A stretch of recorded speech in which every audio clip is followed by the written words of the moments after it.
Hi guys, welcome to our video. I'm Belinda. And I'm Dwayne. Today we decided to do a video. We often are in the kitchen together and we've said from time to time we need to do a video to show what we cook. So today was the day. Yep, it snowed last night, and so we have been out all day, and we had planned to do some ribs in our Instant Pot. We had never, I saw it on of course YouTube, and I said that would be cool to do ribs. We're gonna do pork ribs in the Instant Pot. It speeds up the process of cooking and seasoning and all that kind of stuff.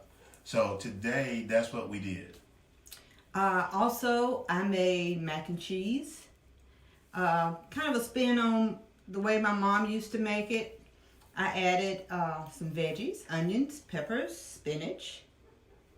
Bet you never had it like that before. So we'll see how it all turns out in a little bit.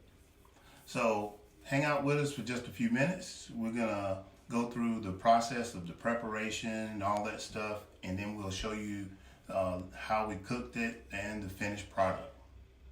All right, let's get cooking. All right, I am making some what I call veggie mac and cheese. I only use like a cup of noodles, maybe a cup and a half, because I'm just cooking for the two of us. I didn't want a whole lot left over.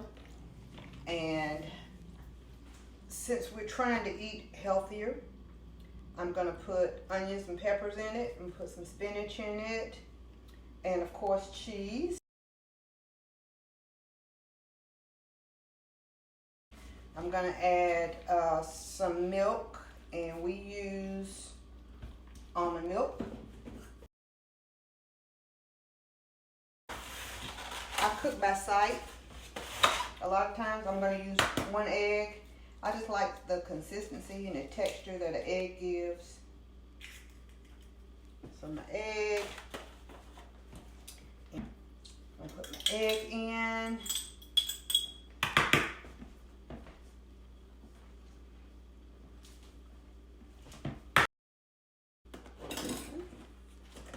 Put my spinach in.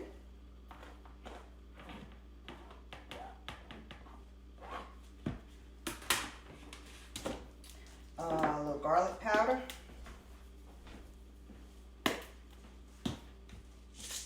And I salted my water, so my noodles should be salty enough. A little pepper. And I use this Bragg's organic sprinkle on just about everything. It's just good. Put some of that in there. And I'm going to stir it all up. Also adding a little bit of Parmesan cheese in here. And a little bit of mozzarella because we like cheese. So I didn't say it was going to be, let's use it all. I didn't say it was going to be fat-free or heart-healthy, but it's going to be a little healthier because I've added some vegetables. I went ahead and greased my bowl with some butter. Ooh, that made more than I thought.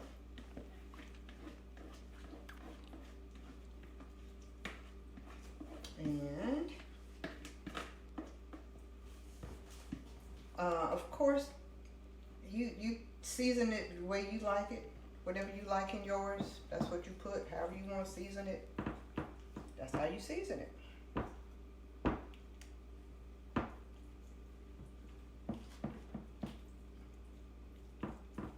I'll probably add a little more milk. Like I said, I don't want it dry. And that's it.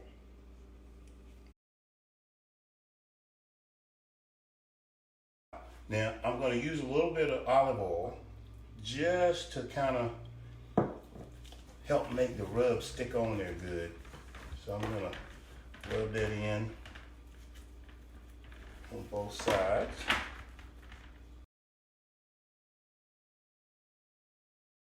We're gonna add some things to the Instant Pot that we've never tried before.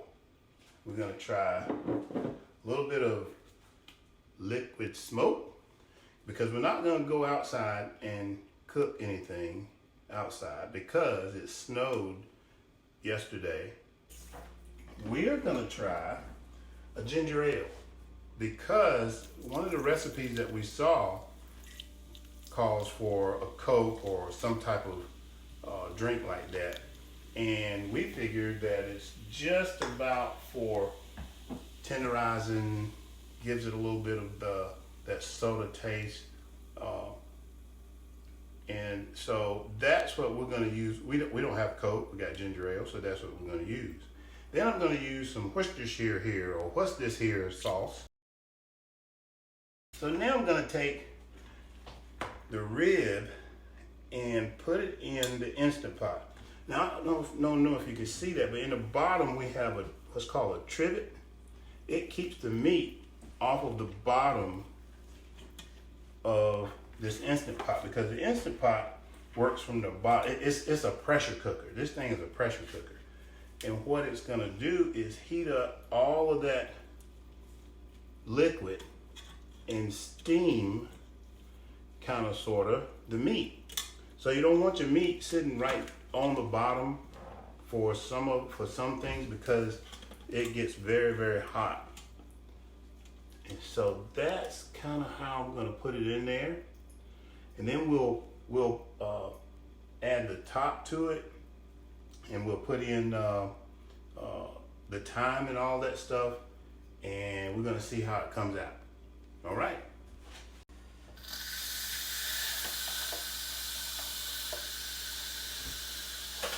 Okay, our cook time is done, and we let it sit for a little bit. Now we're releasing the pressure off of the Instant Pot. Now let's take a look. As you can see, those bad boys are cooked. Oh, falling apart. Fall off the bone.